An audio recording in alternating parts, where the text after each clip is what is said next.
para agradecer al Ayuntamiento la organización de estas jornadas, al Museo Comarcal, indudablemente, por el esfuerzo en la persona de Diego que están dedicando a la celebración de estas jornadas, que creo que son modélicas. Y bueno, a ustedes por el interés que despiertan por conocer el pasado y por conocer también nuestros trabajos. Bueno, quizás les pueda parecer dos términos antitéticos. La prehistoria, el tiempo más pasado, más remoto del ser humano, con las últimas innovaciones en el campo de la tecnología, con esa aplicación de herramientas que está hoy a la orden del día. Pero como trataremos de exponer en esta presentación, se trata de dos áreas que convergen más de lo que pensamos. Huelga señalar el significado que tiene la Motilla de Azuer, ese yacimiento icónico, ese mejor representante de la tipología motillas dentro de la del bronce en La Mancha, un yacimiento, un enclave que es singular y cuando menos fascinante, en buena medida por el gran número de intervenciones que se han ido realizando a lo largo del tiempo en su interior. Gran número de campañas arqueológicas, combinadas con acciones de restauración, en los últimos años por labores de mantenimiento, de acondicionamiento, de puesta en valor, que además se han ido completando con diversos estudios desde el punto de vista hidrogeológico, carpológico, geofísico, panilológico, hidrogeológico, etcétera. Es cierto que la incorporación de las nuevas tecnologías, y esto quizá mis compañeros conozcan más que yo, está generando una serie de beneficios muy relevantes con respecto al tema del patrimonio, teniendo una serie de impactos económicos, sociales, culturales importantes, significativos, que está permitiendo ofrecer diferentes perspectivas, diferentes niveles en la forma de acercarse, incluso la forma de aproximar ese patrimonio a la sociedad. Y es que estamos hablando de prácticamente una repercusión a escala mundial, una repercusión global dentro de una inversión relativamente reducida, al menos con respecto a las fórmulas que hasta hace mucho tiempo estaban vigentes en la arqueología. Además, avances significativos en los trabajos relacionados con nuestro mundo, tanto labores de campo, la metodología, como la propia presentación de resultados, como vamos a ver a continuación. Y es que, la incorporación e integración de estos instrumentos está suponiendo una transformación sobre el conocimiento y presentación de este legado. Y, grosso modo, como estamos comentando, supone una referenciación, un registro exhaustivo de esos enclaves, además facilita las labores de salvaguarda e impulsa la interpretación y la presentación a través de diversas fórmulas de acercarse, de incorporarse a esos sitios patrimoniales. Como cualquier ámbito de actuación vinculado con la arqueología, con el patrimonio, está basado en criterios de rigor, de veracidad, de utilidad social, y que además en este caso, como hemos podido comprobar en la Motilla del Azuer, está formado por un equipo amplio de especialistas, formado por arqueólogos, historiadores, informáticos, que han venido a enriquecer la calidad científica y la rigurosidad con respecto a esta actuación. Stricto sensu, aunque hablamos de un programa único, Motilla de Azuer virtual, obedece a la conjugación de 4 intervenciones diferentes. Por un lado, ese proyecto para documentar bienes culturales relevantes, hitos patrimoniales significativos de Castilla-La Mancha, en el cual fue incorporada la Motilla de Azuer en la primera fase. También la campaña del año 2019 de adecuación de brozado y análisis termográfico. Un proyecto de investigación que tuvo lugar en el año 2019 y además, la acción de esa visita virtual en torno al complejo. Ese proyecto inicial inicialmente la génesis comenzó con esa campaña de documentación de hitos del patrimonio cultural de Castilla-La Mancha, en el cual fue llevada a cabo por GDH, esa entidad sin ánimo de lucro, que de manera desinteresada y sin coste económico alguno, pues produjo un escaneado digital de un gran número de recursos patrimoniales. En este caso, Refideral La Motilla de Azuer llevó a cabo dos grandes actividades. Por un lado, un modelo fotogramétrico del conjunto y otro de imágenes 360 grados. El modelo fotogramétrico pues, nos permitió recoger a través de ese escaneado básicamente todo el recinto arqueológico, toda el área arqueológica que integra la Motilla del Azuer, recogiendo una gran calidad en esos datos. Para ello fue imprescindible el empleo del software comercial Reality Capture, que bueno, pues es verdad que procesa una gran cantidad de datos. En este caso Julio es más experto que yo, y que bueno, además una velocidad, por lo menos una velocidad más adecuada frente a otros programas. Ante la cantidad de datos, como pueden ver en la imagen inferior izquierda de ustedes, bueno, pues necesitaba conseguir una velocidad y una potencia adecuada para el tratamiento de esas referencias. Además, fue complementado con una labor de fotografía esférica de 160 grados, para la cual se contó con una cámara profesional Insta360 Pro dotada con 6 lentes, que permitió registrar, referenciar de manera adecuada el entorno de la Motilla para incorporarlo tanto en el propio trabajo como posteriormente en el sistema de realidad virtual, obteniendo, gracias a esta labor, pues gran precisión, una rigurosidad muy precisa, un coste reducido, bueno, prácticamente coste cero en la gestión, y que además fue base de la posterior realidad virtual que les presentará Julio. También, como ocurre con el caso de Marola, pues pueden aproximarse, pueden adentrarse en la Motilla a través de ese portal de SketchUp. Bueno, durante 2019 se realizó también un estudio termográfico de todo el perímetro. La termografía es una técnica de inspección y diagnosis que evalúa el comportamiento térmico de los elementos y su relación con las características materiales y estructurales de sus componentes mediante la captación de la radiación electromagnética. La emisión de esa termografía, bueno, pues es transformada inicialmente en una señal eléctrica y convertida posteriormente en una imagen digital, como pueden ver en la fotografía, ofreciendo datos muy relevantes en diversos campos, en diversas áreas.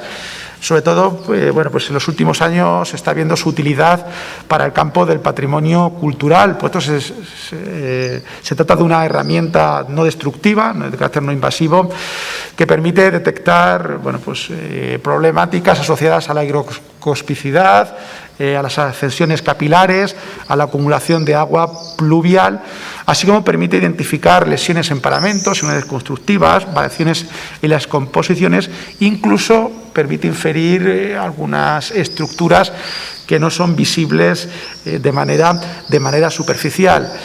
Es cierto que quizá todavía tiene un gran campo de mejora en el mundo del patrimonio, del mundo de la arqueología. Es una investigación, una técnica no muy generalizada, aunque ya en los años 90, por ejemplo, en la restauración de Santa María, de la Catedral de Santa María en Vitoria, conocido por muchos de ustedes por las novelas, bueno, pues ya fue empleada esta técnica y que paulatinamente se va incorporando a los ámbitos patrimoniales.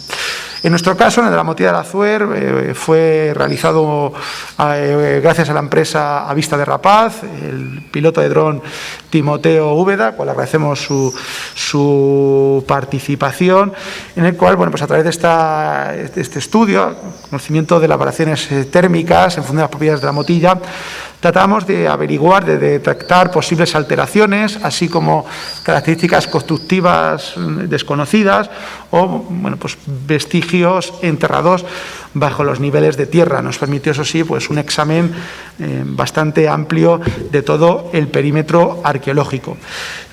Se realizó sobre toda esa área de restos arqueológicos, pero también se amplió a la zona más contigua, realizándose pues el estudio sobre una superficie en torno a 1,5 hectáreas. Además, el vuelo se realizaron varios vuelos en el mes de marzo. Era una época propicia, puesto que, bueno, como saben, por el ciclo de naturaleza. Es una fecha en la cual la vegetación se encuentra saliente, pero no está muy alta, por lo tanto permite realizar de manera más efectiva este tipo de estudios. En las imágenes, bueno, pueden distinguir esas variaciones térmicas que presenta la motilla en la escala de grises, por ejemplo, en la imagen de su izquierda, o por ejemplo, si ven en la fotografía superior, tratadas, bueno, decirles que estas imágenes son recogidas en esos tonos grises y que luego son tratadas con unas paletas de colores para poder apreciar posibles alteraciones, anomalías al respecto. De hecho, en la fotografía de arriba, que lo quería referir, pueden ver ese tono verde que podría inferir la existencia de algunas unidades bajo nivel del suelo. En el caso concreto nos permitió además distinguir algunas patologías asociadas a acumulación de agua, pluviales y ascensiones capilares, especialmente en la zona meridional del recinto fortificado, que nos permitió con posterioridad enfocar las labores de restauración para tratar de detener esas problemáticas, así como adoptar una serie de medidas de conservación preventiva que fueran eficaces.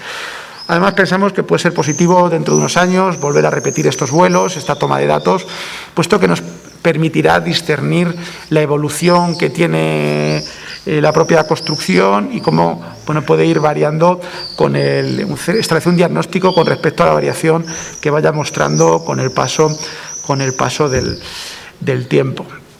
Y ahora, bueno, pues les dejo con Juan, que les va a hablar sobre esa prospección geofísica que se realizó dentro del proyecto de investigación de la convocatoria de la Junta para investigación del patrimonio arqueológico y paleontológico de Castilla-La Mancha, en el cual se va a cabo una investigación con varios procesos para conocer la mineralogía, la sedimentología, pero también hacer una prospección geofísica del entorno a cargo del CAI de Arqueometría y Análisis Arqueológico de la Universidad Complutense. En este caso, bueno, cedo el testigo a Juan, que les va a informar de manera más detenida. Bueno, pues gracias, Miguel.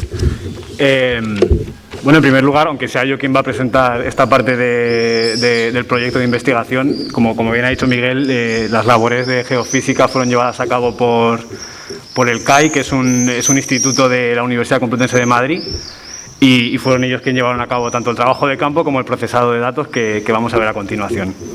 Es aquí, ¿no? Sí. ¿Dónde es aquí? Vale. Bueno, probablemente muchos de ustedes nunca hayan escuchado la palabra geofísica, entonces creo que es interesante primero explicarles un poco en qué consiste. Y básicamente es una técnica que, aplicada a la arqueología, nos permite hacer una lectura del subsuelo sin necesidad de excavar. No tenemos que mover tierra para saber qué hay debajo. Entonces, de esta manera podemos mapear un montón de terrenos sin tener que excavar y sin tener que gestionar luego qué se hace con toda esa tierra que se ha excavado y los resultados de la misma. Entonces, bueno, aquí de hecho tenemos a nuestro compañero Javier, que fue quien llevó a cabo el trabajo de campo. Y básicamente lo que hacen estos aparatos es enviar una señal al subsuelo que luego reciben y que luego se procesa. Básicamente lo que hace es mandar una señal eléctrica que puede bien reflejar, es decir, que manda un rayo que después vuelve, o puede refractar, que lo que hace es que ese rayo, en lugar de rebotar, lo que hace es traspasar el objeto en cuestión y cambiar su orientación. Entonces, cuando toda esa información se procesa, podemos generar una serie de mapas, en este caso además en 3 dimensiones, porque el georradar nos permite ver qué hay a diferentes alturas. Y entonces, con toda esta información, lo que podemos saber es fundamentalmente qué hay debajo de la Tierra. En el caso de la motilla del Azuer, lo que se llevó a cabo fue una prospección geofísica de casi 10.000 metros cuadrados. Fíjense la cantidad de terreno que se cubrió en un par de días de trabajo de campo, ¿verdad? Sí. Excavar esto hubiera sido algo... Bueno, de hecho creo que es algo inabarcable que que con total seguridad nunca se va a llevar a cabo porque es imposible de gestionar todo eso. Entonces, bueno, además de lo que les he contado, toda esta información siempre es recogida por un GPS que tiene un margen de error milimétrico. Entonces, toda esa información está siempre georreferenciada y sabemos en qué punto exacto del territorio se ha tomado esa información. Entonces, fíjense que podemos saber con mucha precisión qué hay debajo de la Tierra y además exactamente dónde. Bueno, como ven en la imagen de su izquierda, ¿verdad? Se llevaron a cabo diferentes, se dividió el terreno a prospectar en diferentes sectores y bueno, la imagen de su derecha lo que les muestra es un poco los resultados en bruto, por así decirlo, de esta intervención. Al final esto lo que nos dio fue este mapa que ven aquí, donde aparte de ver muchos colores, pues esta es la interpretación de todos estos datos. Entonces, para que se hagan ustedes una idea, todos los colores que son así en tonos naranjas se han interpretado como zonas de derrumbe, o sea, edificios o estructuras que en un momento determinado se derrumbaron y todo el material permaneció ahí. Los colores en azul son posibles estructuras que no sabemos a ciencia cierta que sean como tal, y el color rojo muestra estructuras, en este caso muros, que sí que tenemos una certeza bastante grande de que están ahí, están debajo de la tierra. Entonces, sobre todo en la parte inferior, como pueden ver, hay una serie de muros que parecen que forman rectángulos, ¿verdad? Y eso es lo que creemos que probablemente serían viviendas. Porque alrededor de la Motilla es donde la gente en esa época viviría. O sea, la Motilla sería una parte de este asentamiento donde se gestionarían otro tipo de cosas, como bueno, el ganado se estabularía. En esto Miguel seguramente podría contarles mucho más que yo. Y alrededor de todo eso es donde la gente viviría. Entonces, bueno, como datos, pues ya ven que entre los 10 y los 80 centímetros de profundidad hay material arqueológico que es susceptible de ser investigado, los derrumbes que les comentaba y las estructuras que también les decía. Entonces, bueno, con toda esta información, pues lo que decidimos fue lanzarnos a hacer una recreación virtual de cómo pudo haber sido la Motilla en el pasado. Porque la imagen que tenemos ahora es una imagen que pues bueno, ha cambiado mucho a lo largo de la historia y que después de haber excavado este yacimiento, pues se llevó a cabo una restauración que, claro, lo que vemos ahora es una serie de muros y una serie de estructuras que corresponden a diferentes momentos, ¿verdad? Entonces, es muy difícil comprender cómo este yacimiento pudo haber sido en un momento determinado, porque la Motilla estuvo funcionando alrededor de 800 años. Y en esa época en ese periodo de tiempo, ese edificio sufrió un montón de cambios, como en nuestras ciudades en la actualidad, que en muy poco tiempo evolucionan un montón. Entonces, esos son los condicionantes de los que partimos a la hora de hacer una recreación en 3D de este yacimiento. Y bueno, para hacer esta recreación, lo que hemos hecho ha sido utilizar todas las fuentes de investigación de las que disponemos. La primera y la más importante, por supuesto, son los datos que tenemos de las diferentes excavaciones arqueológicas que se han llevado a cabo en las últimas décadas. Por supuesto, los resultados de la geofísica, que son la imagen que ven aquí.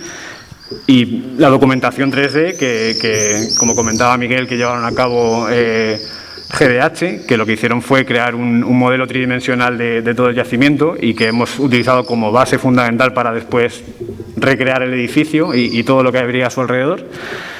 Y luego, además, toda una serie de paralelos históricos, de yacimientos que son contemporáneos a este y que probablemente serían muy similares en cuanto a forma de construir, a su apariencia, etcétera.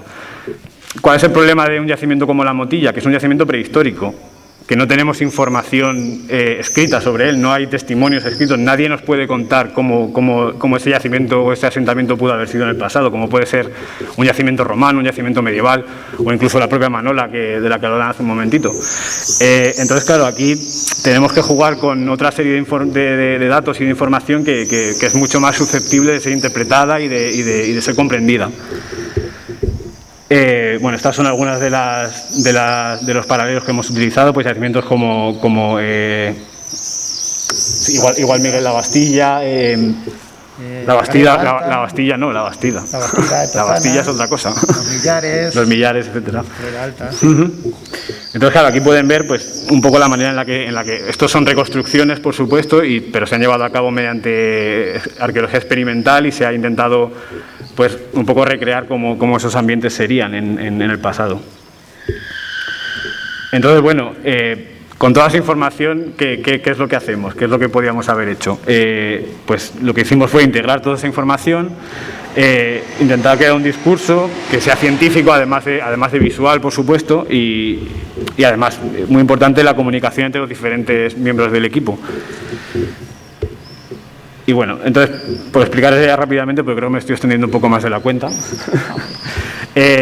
por explicarles un poco el proceso de cómo hemos llegado a crear la imagen que van a ver a continuación. En primer lugar, esta es una imagen que muestra la digitalización en 3D del yacimiento. O sea, este es el estado actual de la motilla. Entonces, con esta información lo que hicimos fue solapar todos los datos geofísicos, como les mostraba antes, y ahora están en 3D para comprenderlos de manera mucho más visual. Con todo eso, lo que hicimos en primer lugar fue crear una reconstrucción volumétrica, o sea, donde solo apreciamos volúmenes de los edificios, como las viviendas que ven aquí, que hemos recreado. Y después de eso, lo que hicimos fue añadir otros elementos como pues, vegetación, animales que podrían estar estabulados por aquí. También, pues bueno, tenemos bastante claro que además esta gente cultivaría cereal muy cerca del propio yacimiento, en fin, toda una serie de elementos que nos hablan un poco de la vida de esta gente en el pasado. Y bueno, esto aplicándole una textura fotorrealista nos da como resultado la imagen que ven aquí, donde además de reconstruir el poblado en sí, pues hemos hecho también algunas pequeñas intervenciones dentro de la propia motilla, como ven la cubierta de la torre, etcétera.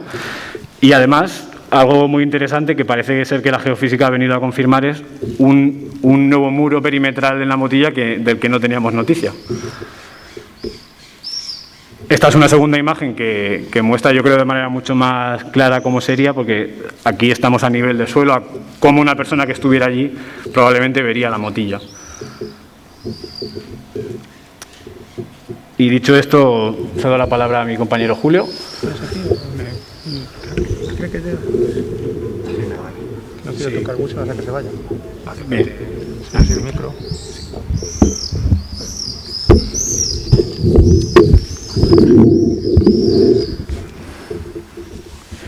Buenas, soy Julio y soy desarrollador de software Muse Software y mi equipo se ha encargado del desarrollo de una visita en realidad virtual a la Motilla de la Azúa. Y bueno, antes de empezar a entrar directamente en realidad virtual, me gustaría comentar un poco qué es el contenido multimedia inmersivo, que realmente es en lo que se fundamenta la realidad virtual. Y bueno, estaréis acostumbrados a ver contenido multimedia en pantallas y en realidad pues siempre hay una separación entre el espectador y lo que se ve en la pantalla. Hace como de ventana, realmente, no estás dentro del contenido multimedia. Pues lo que pretende el contenido multimedia inmersivo es llevar al espectador dentro del contenido multimedia, de modo que sea parte del entorno, sea parte de la experiencia, sea parte del material que se pretende visualizar. Entonces, realmente podríamos pensar que una forma buena de hacer esto sería meter al espectador dentro de una cúpula de pantallas y a todo su alrededor se vería el mundo virtual y él estaría dentro. Pero no deja de ser una forma más extensa de hacer la ventana más grande, porque sigue habiendo una diferencia, una separación entre el espectador y el mundo virtual. La única forma que hay de hacerlo es llevar las pantallas muy cerca de los ojos, súper cerca, de modo que todo el ángulo de visión esté ocupado por el mundo virtual. Así aparece una cosa que llamamos Head Mounted Display, o que son los visores de realidad virtual, que son básicamente unas pantallas muy cerca de los ojos, esencialmente.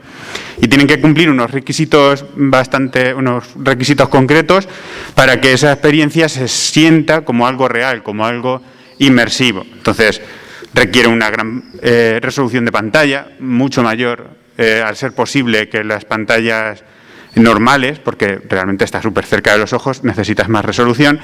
Se necesitan un diseño de lentes especiales que permiten enfocar a esa distancia tan corta como si realmente estuviésemos mirando a lo lejos, y un sistema de seguimiento de movimientos que permite ajustar la imagen que se está viendo a los movimientos de la cabeza, de modo que, por ejemplo, si yo esta mesa fuese virtual, si yo me alejo, la mesa debería verse más pequeña, si me acerco, la mesa debería verse más grande. Se tienen que registrar los movimientos con un retardo mínimo para que la experiencia no descompense a la imagen. Y el tamaño, peso y ergonomía de los dispositivos debe ser pequeño, porque al fin y al cabo llevas unas pantallas en la cabeza con toda la circuitería que requiere, y eso, pues, si es gigante, pues pero puede producir muchas molestias. La realidad virtual, tal y como, parece que es algo muy reciente, pero realmente diría que el primer dispositivo de realidad virtual se creó en el siglo XIX, que es el estereoscopio de Charles Wheatstone en 1840, que si habéis visto alguna vez un casco de realidad virtual, realmente el aspecto es súper similar. O sea, hay muy poca diferencia entre esto y un casco de realidad virtual moderno, salvo que este solo funciona para ver en estéreo unas imágenes que, una vez puestas en el dispositivo con ese sistema de lente, podemos ver como si estuviésemos en el sitio real de donde se tomó la fotografía. Más adelante, en el 1962, Morton Heilig creó una máquina llamada Sensorama, que podría considerarse un visor de realidad virtual, no un head-mounted display, porque no llevas la pantalla en la cabeza, pero sí que es una experiencia súper inmersiva que se creó en los años 60, en la que el espectador se metía la cabeza dentro de un hueco donde veía imágenes estereoscópicas, tenía experiencias de vibraciones, sensaciones táctiles en las manos de lo que estaba viendo, e incluso aromas y viento. Era impresionante, la verdad. En la misma década, en los 60, Ivan Sutherland creó el primer casco, el primer head-mounted display, el primer casco de realidad virtual con imágenes artificiales. Esto es bastante importante porque en los anteriores las imágenes eran grabadas con cámaras, en el caso del estereoscopio con fotografías, y en el caso del Sensorama era vídeo, y aquí se crean por primera vez imágenes artificiales. Lo que se podía ver con este casco era un cubo, básicamente, las aristas de un cubo, y que al mover la cabeza se podían ver las distintas perspectivas del cubo. Un avance impresionante. En los 80, la NASA, en la Feria Internacional, el CES, de 1986, presentó un prototipo de realidad virtual que podríamos considerar que es prácticamente igual a los dispositivos modernos, con pantallas LCD, como las de los móviles, como esa pantalla de ahí, con un campo de visión de 120 grados, que es incluso superior que la mayoría de cascos de realidad virtual actuales, con sensores de movimiento que detectaban la rotación y posición de la cabeza, e incluso guantes que permitían registrar los movimientos de las manos, interactuar con elementos dentro de la propia realidad virtual. La problemática de esto es que la capacidad de cómputo necesaria para generar gráficos en 3 dimensiones en realidad virtual realistas era escasísima. Entonces, realmente los gráficos que se podían ver, pues, eran muy poligonales, muy básicos, sin texturas, bastante peores que lo que tenemos en la actualidad. Con la salida de este casco empezaron a salir al mercado distintos modelos de realidad virtual durante la década de los 80 y 90, y salieron cascos enormes con tecnología que es muy parecida a la actual, salvo otra vez en la capacidad de cómputo. Y eran carísimos. Esto desembocó en un fracaso de la realidad virtual,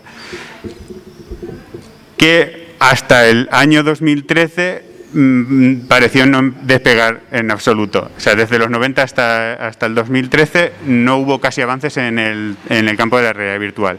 En este año, en 2013, la empresa Oculus anunció un casco de realidad virtual orientado para desarrolladores, porque es un kit de desarrollo, que ya tenía sensores de movimiento súper precisos y un sistema de lentes parecido realmente a los anteriores, pero esta vez ya iba acompañado de la capacidad de cómputo necesaria como para renderizar, para visualizar gráficos en 3D creíbles. A partir de ahí empezaron a salir cascos más modernos, cada vez mejores, HTC Vive con unos sensores de movimiento súper precisos, HTC Vive Pro, que es el de la derecha arriba, que es el que hemos instalado aquí en el museo, que es de muy alta resolución y es un casco de gama alta, que es impresionante, Oculus Quest, etcétera, hasta la actualidad, que ya empiezan a verse cascos mucho más pequeños, incluso hasta, como podemos ver ahí, uno del tamaño de unas gafas. O sea, realmente va a ser, todavía no han salido a la venta, pero son prototipos que eventualmente llegarán, por lo menos de forma parecida, al mercado.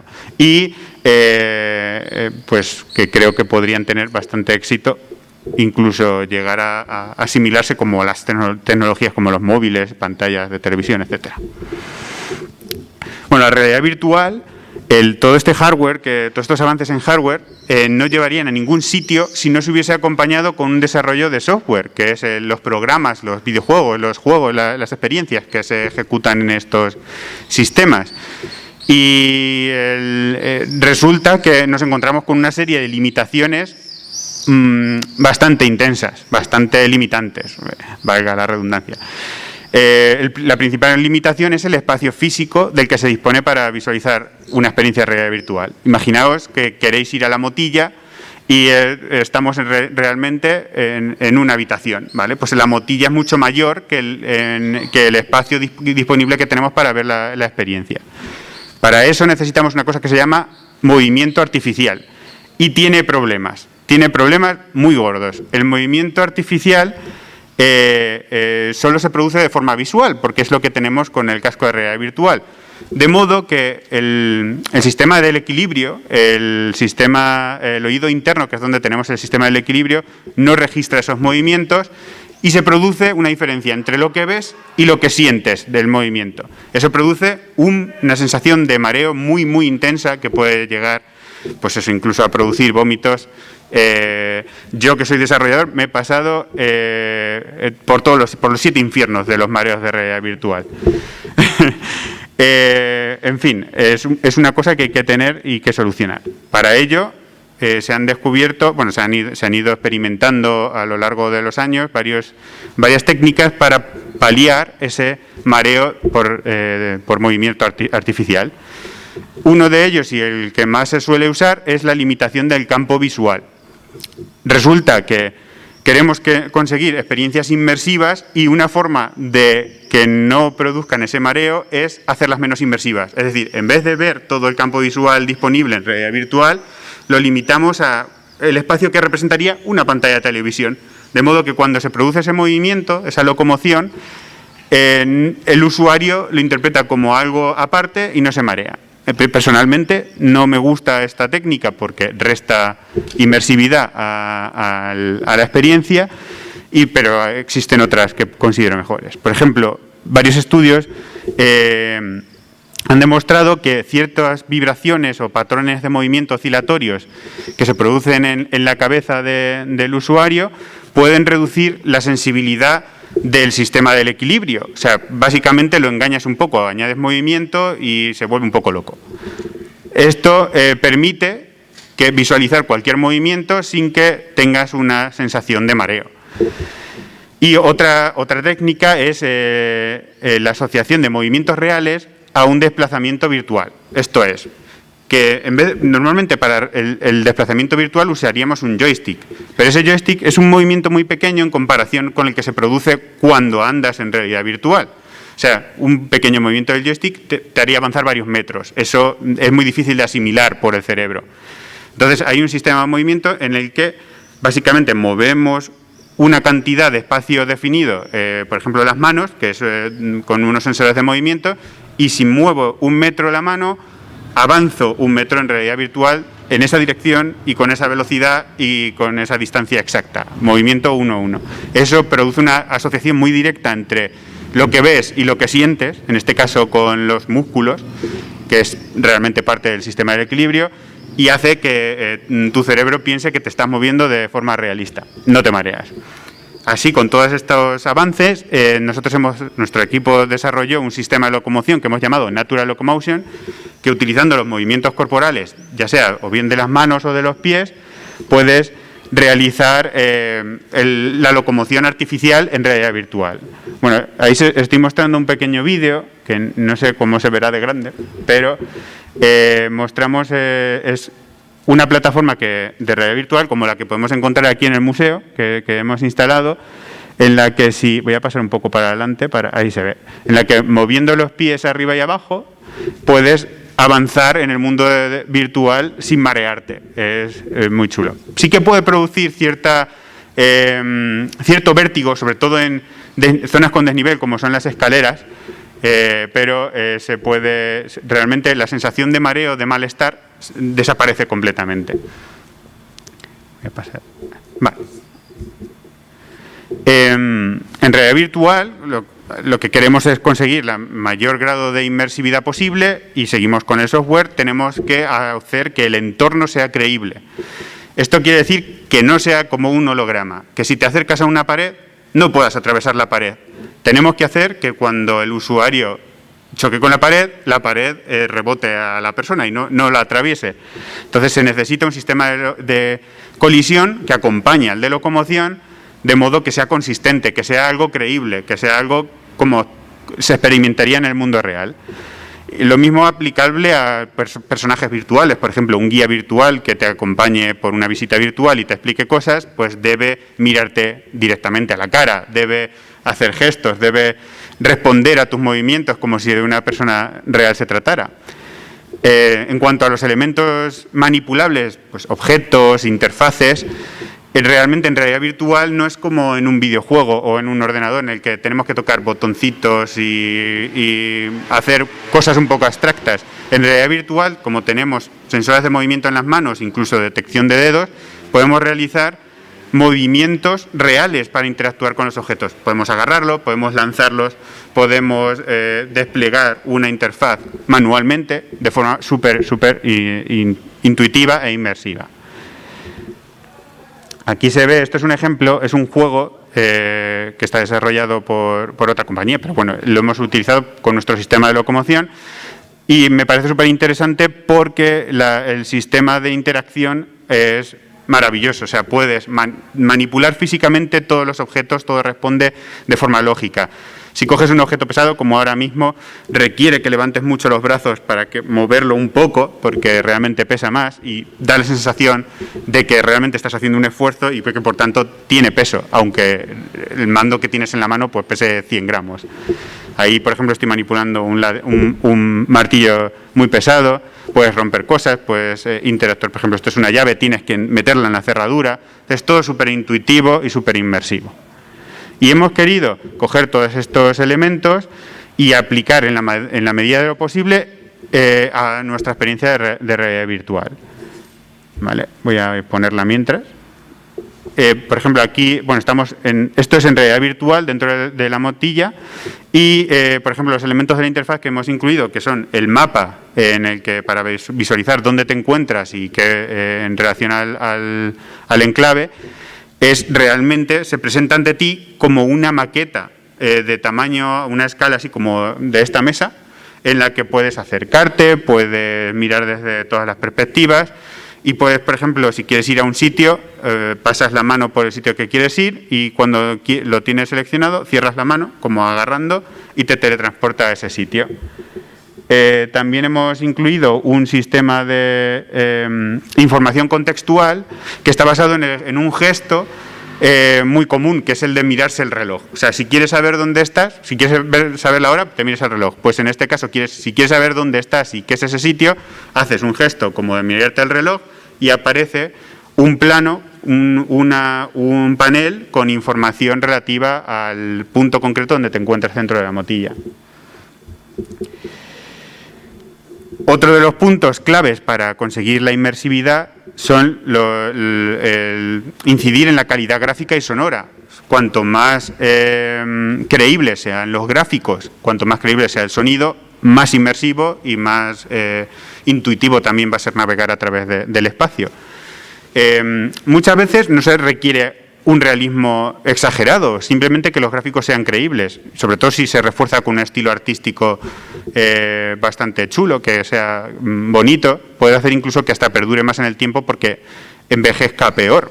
Pero en este caso hemos ido a intentar obtener la mayor fidelidad posible gracias a los escaneos que teníamos de GDH y otras incursiones que hemos hecho de fotogrametría dentro de la motilla para obtener unos modelos 3D de mucha definición, mucho detalle, con materiales PBR, que son materiales basados en leyes físicas que definen cómo se refleja la luz, cómo se atraviesa, si es un material translúcido, que no es el caso porque aquí no hay materiales translúcidos, aunque en el mapa sí que hemos incluido algunos.